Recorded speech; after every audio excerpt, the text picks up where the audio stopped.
Good morning, it's Wednesday, the 22nd of July. I'm Maret Gwyn and you're watching Europe Today, your morning dose of European news and analysis broadcast live here from Brussels. Coming up on today's show, the European Union is in a race against time to approve a new package of economic sanctions against Russia. But Greece has unexpectedly vetoed the proposals over a separate ban on Russian liquefied natural gas. We'll bring you more details on that story.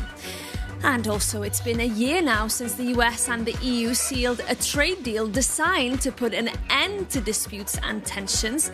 That deal imposed 15% tariffs on European goods, while the EU removed duties on most US industrial products. But 1 year on, US President Donald Trump is renewing tariff threats against allies and rivals alike. We'll have more analysis on that for you. And also, the US Defense Secretary Pete Hegseth has said that the war with Iran has cost the US $37.5 billion as strikes continued for the 11th consecutive night last night. President Trump has meanwhile vowed support to Lebanon in a meeting with the country's president in the White House yesterday. We'll have the latest for you from the Middle East. In other news, Ukraine's President Volodymyr Zelensky has replaced Oleksandr Syrsky with Mikhailo Drapatiu as Ukraine's commander-in-chief. It follows days of widespread protests in Ukraine and also pressure coming from civil society. But first, this morning, we're going straight to our top story because EU ambassadors are meeting today here in Brussels in a new attempt to strike a deal on fresh sanctions against Russia. But this entire package is being held up by one single country, and that's Greece. To explain more, Jorge Liboreiro, our correspondent, is here in the studio with us. Really good to have you this morning, Jorge. So, big story today in Brussels. Tell us first about Greece's demands here. Why are they blocking this package? Yes, hello, Marit. Big story indeed. But to understand this story, let me take you back to October last year. So in October last year, member states, the 27, unanimously agreed to ban the import and transport of Russian LNG. This was hailed as, as a landmark decision, pressure on Russia, we're doing away with Russian LNG as of 2027. So as of January 2027, no more Russian LNG in the European market. Now, what's happening during the discussions of this new package of sanctions is that Greece has realized that the ban on transport is a problem for them. We need to remember that Greece is a coastal country which hosts the largest merchant fleet in the world. So maritime industry is really big in Greece. And Greece is saying that they need to continue the transport of Russian LNG because this provides market opportunities, sustains local jobs, and obviously brings a lot of money every month. So Greece is saying that the ban on transport needs to be revised and transport of Russian LNG needs to continue next year onwards. And Jorge, we know that the Greek demands are closely linked to the industry, as you said, including Dynagas, which is a major shipping company. It's owned by a Greek billionaire, George Prokopiou.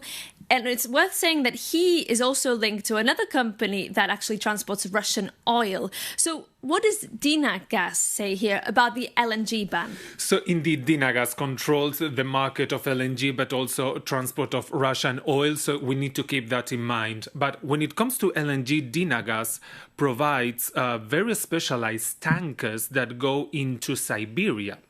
Because in Siberia, we have the Yamal facility, which is Russia's largest and mainly provides European clients with LNG, but also clients worldwide. And Dynagas has chartered 11 vessels to Yamal in Siberia. So these vessels are, as I said, highly specialized. They break the ice, they sustain sub-zero temperatures, so very complex conditions there. So what Dynagas is saying that if we stop the transport of Russian LNG, this would be a self-inflicted blow to Europe's maritime capacity. This is a literal quote from a statement that the company sent last week. The company also said that the ban will fail to achieve its geopolitical objectives, meaning the crippling Russia's war machine. And the company, very notably, has raised the prospect of defaulting on its debt agreements if this ban on transport takes place. And we can now see the quote indeed sent by the company last week, which, by the way, these arguments that we see on camera closely align with the Greek government is now saying here in Brussels. Indeed. So we see a lot of synchrony between Dynagas and Athens. And Jorge, we know then that Greece for now is holding firm on its demands. What has been the reaction from other EU countries? Look, how could I put this kindly? Well, I'm not going to put it kindly. I'm just going to say that there's a lot of frustration, even fury with Greece, because I need to really stress this. Greece is trying to revise a ban that was unanimously agreed last year and became EU law. This is EU law. It's not part of the new package of sanctions that it's on the table. It's already EU law. And Greece now wants to retroactively challenge the content of this legislation. So for all the member states, this is a massive problem because they fear that if we grant Greece's request, then there will be a dangerous precedent set. And all the member states will come up with similar requests. Oh, I want to revise this. I want to check this law, Indeed. Reopen this text. Give me this, give me that. So it could be a massive problem, cascade of requests. And finally, Jorge, we know there's also this price cap on Russian oil, which will be automatically revised up tomorrow, I believe, unless the EU actually agrees on this new package of sanctions. So I guess this Greek veto is also threatening that and could see Moscow even gain more revenues on its oil purchases. Yes, indeed. All things are coming together. No, the Greek veto and this revision of the price cap that, as you said, will go up if we don't delay it, which is the intention, to delay it. But for the time being, it's still there. The revision will take place on Thursday. But what I can see is that if the Greek veto remains in place, proves insurmountable, that Athens really holds its ground and doesn't allow this to pass unless it gets an exemption, I think the price cap on Russian oil could be delayed just to September. Okay. So then in September, after the summer break, we'll come back to this, the unfinished business, and try to have a deal and try to have Greece on board. But as I said, there's a lot of uncertainty right now. The Greek veto is really powerful because this maritime industry is essential for the country.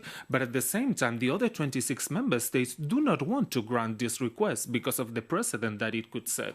So we're in for a fight today with the ambassadors. Okay, Jorge, well, we will keep an eye out on those talks happening today, of course, in Brussels. Thank you so much for that analysis and for bringing us up to speed there. Now we're moving on to the Middle East next. The US has continued to attack Iran for the 11th consecutive night as the US Defense Secretary Pete Hegseth revealed that the war has now cost the US $37.5 billion. Let's get the latest now from our correspondent Adel Halim, who is in Qatar for us. Good morning, Adel. Great to see you again. Also yesterday, President Trump met Lebanon's President Joseph Aoun at the White House. Tell us what came out of that meeting. Good morning, Mara. This is the biggest diplomatic development we've seen in the Israel-Lebanon conflict in months.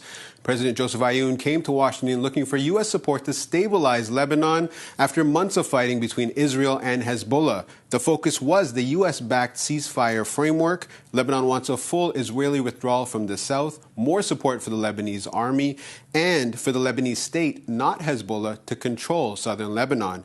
Now, President Trump says Washington remains committed to this process, and he also added that Lebanon has been a very mistreated country for a long period of time, and, quote, we're going to solve a lot of problems. Marit? Okay, so big promises from the US president there. Meanwhile, Adel, I know you're following developments there across the region. What's the latest this morning? That's right. The U.S. has now completed 11 consecutive nights of attacks on Iran, and there are few signs that this conflict is easing anytime soon. Perhaps the biggest development came overnight in Washington. President Trump says the U.S. has no interest in talks with Iran, and even though he insists Tehran is desperate to negotiate. At the same time, Defense Secretary Pete Hegseth told Congress that the war has already cost $37.5 billion and asked lawmakers to approve another $67 billion in funding for our campaign. The dialogue between him and Democratic senators was very testy during this exchange. And that request is likely to raise questions about how long Washington expects this conflict to continue. Meanwhile, Iran says it carried out new attacks on military sites in Bahrain and Kuwait, while both countries say they intercepted missiles and drones overnight. Now, also, the Iran-backed Houthis are also threatening commercial shipping in the Red Sea, and that's already adding to the concerns over in the Strait of Hormuz, where vessel traffic continues to fall. So while diplomacy is making some progress between Israel and Lebanon, the wider regional situation is definitely moving in the opposite direction. We're seeing more military action, increasing economic pressure, and there's no clear sign that the fighting between Washington and Tehran will slow down anytime soon. Marit? Okay, Adel Halim in Qatar for us. Thank you so much for bringing us up to speed this morning. Now, moving on. 1 year after the EU struck a controversial trade deal with the United States, imposing 15% tariffs on European goods under Commission President Ursula von der Leyen, what has been the impact on Europe's economy? Well, new data suggests the cost of those tariffs has been felt on both sides of the Atlantic. European companies have, of course, taken a hit, but so too, and to a significant extent, have American firms. For more on this, let's bring in our EU editor, Maria Tadeo, who's with me in the studio this morning. Good to see you. Listen, this deal was meant to draw a line under disputes, uncertainty, tensions. Can we say that it's done that? Look, it's a difficult question to answer, and also just how time flies. Because it was this time last year that Ursula von der Leyen got on a plane. She landed in Scotland, went to President Trump's golf complex in the country, and agreed to these new terms. And in a way, I find it difficult to call it a trade deal because we know it was not a negotiation. You've spoken to European officials, I've spoken to European officials, many of which will tell you privately, even though the Commission and the EU still defends the deal, they'll say it really wasn't a negotiation. Ultimately, there was a binary choice that the Europeans had to face, confront, and ultimately decide. One was, should we enter this trade war with the US? Of course, this is a big market. The EU does have trade power behind it, and they could enter a tit for tat the same way that China did, ultimately, or just take this 15% tariff, which is not a trivial thing. Tariffs tripled on European companies going into the U.S. market. Remember, before Liberation Day, you were looking at around 5%. That was certainly the average. But again, the choice that Europeans faced was enter this trade war, ultimately accept the 15%, but also setting up this precedent in which it can never go above 15%. Obviously, that had a hit for European companies.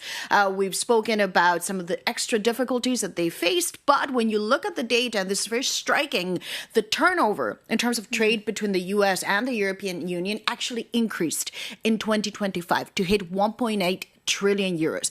The number, of course, is enormous, and it really reflects just the magnitude of this bilateral relationship. One thing that I would say, given, again, who is footing the bill, that's ultimately the question, is numbers may have gone up because companies were really rushing to get a lot of their stuff across the Atlantic before the tariffs kicked in. So 2026 should give us a complete picture. But to go back to your question, I think ultimately at this point, yes, tariffs tripled on European companies. The exemptions that the Europeans were hoping to get on real staple products like cheese, milk, pasta is about 115 euros that they're looking to get in exemptions did not manifest. So obviously that means prices have to go up. But what is interesting is European officials tell us a year later, it's actually the U.S. importers that have paid the most in this tariffs. Before the Liberation Day tariffs came in, it was at around 8 billion euros, the duty cost. Now it's standing at over 31 billion. So you're looking at almost 4 times the amount that they were paying. So yes, it hits both sides, but also you see that the Americans have also taken a hit, and it's American companies that ultimately also pay for this. And Maria, we know that there's still 50% tariff, for example, on steel and aluminium. And the US continuing to link this to some regulatory movements on the EU side. Yeah, absolutely, because there's a number of issues, of course, that came along with the 15%. The Europeans insisted that they wanted to see steel and aluminum go down for 50%. One thing to keep in mind for our viewers is once you go above that 50, it's a huge number, basically it becomes impossible to sell anything because it is just too expensive. So the Europeans have been asking for relief on that front, and they've also been asking for a quota for duty-free, essentially, to go bigger, to become incremental. That has not happened, and it is crucial for the Europeans to ease some of those tariffs. The Europeans also insist, and this is the case that they make before the U.S. administration, that this is about really together tackling China. They argue the issue, especially when it comes to steel overcapacity, is the Chinese, it's not the Europeans, so they should work together. The problem that they face is, A, the administration has not moved an inch on those two items. This is part of the Make America Great Again agenda to bring in those industrial jobs into the U.S. This is what the president of the U.S. wants to see, manufacturing jobs back in the United States of America. And then 3, as you say, the administration, in a way that is cunning, but is also ruthless, and at times, frankly, it seems to work, is to say, if you want any form of relief, then you need to also give us regulatory relief. The issue for the Europeans is that this has nothing to do with tariff rates. It really is about politics, it's about sovereignty, and it's also how you interpret and apply the law of the land. And of course, Marit, we could see another flashpoint because, as you know, speculation is rampant in the city, that we could see a fine announced maybe even this week on Google around 1 billion. That could certainly escalate tensions between the two of them. Indeed. And meanwhile, also this week, we are in fact hearing reports, at least, that Donald Trump, the US president, is thinking at least of unleashing more tariffs. Canada already in the line of fire. Are the Europeans worried about this? Well, certainly, because this is part of a bigger strategy. The 15% tariff, and just really taking that hit to a relationship that basically, when you looked at the numbers before the tariffs came into being last year, it was pretty broad, right? And it was balanced between the Europeans. They accepted this in exchange for a form of relief. They always argued, look, it wasn't just straight. There were a lot of things on the table. The geopolitics were also there. And this was a way of, quote unquote, paying for insurance. The issue that we see is that the U.S. has a strategy that is clearly bait and switch. They will turn them on and off depending on the kind of concessions that they want from allies. From the Canadians have been complaining that they do not buy enough U.S. products, that their relationship is tilted in favor of Canada, and now they've been hit with 50% tariffs. At that point, that is prohibitive. This is a real political crisis now for the Canadian Prime Minister. When it comes to the Europeans, as you say, the administration said it overnight yesterday. Yes, expect action coming in the tariff front because they've had to tweak some of the construction, the structure of the tariffs, because some of them were struck down by the U.S. Constitutional Court. So they now expect to put forward new tariffs using different sections that could see more products and also the Europeans hit by it. I think one of the things that the Europeans know, and they know this very well, is that ultimately this is going to be a constant with the Trump administration. What you can do is hope for the best, but also say we have a capacity and an ability to retaliate. We talked about the anti-coercion instrument. That is certainly on the table that the Europeans can use. The question is, are they ready to use it, given that they did not want to fight a trade war last year, but also, Marit, the focus for the Europeans now is China. Indeed. Do you want to take on two big blocks? And very, very briefly, Maria, on China, we are expecting by October some movement. Massive deadline, yes. Look, it's a deadline October by the Europeans. They want to see the trade relationship become more balanced. There's been a massive trade deficit with the Chinese. The trade surplus from the Chinese to the world is now $1 trillion. That is unsustainable. And mathematically, it simply cannot continue. At some point, it would be too tilted in favor of China. The Europeans, however, they've set out this deadline, but it's a difficult deadline because if there's no rebalancing and there's no action from the Chinese and they take no action, they will look weak. If they decide to put forward measures to protect industries in Europe, well, the Chinese, you best believe, will retaliate. So indeed, both ways, you're looking at a difficult fall. We are indeed. Thank you so much, Maria, for that analysis for us 1 year on after that trade deal was struck between the US and the EU. But that brings our programme for today to an end. Thank you so much for your company this morning. Remember, we also love to hear from you. You can send us comments, feedback or tips. Our email address is europetoday@euronews.com. In the meantime, see you soon here on Euronews and take care.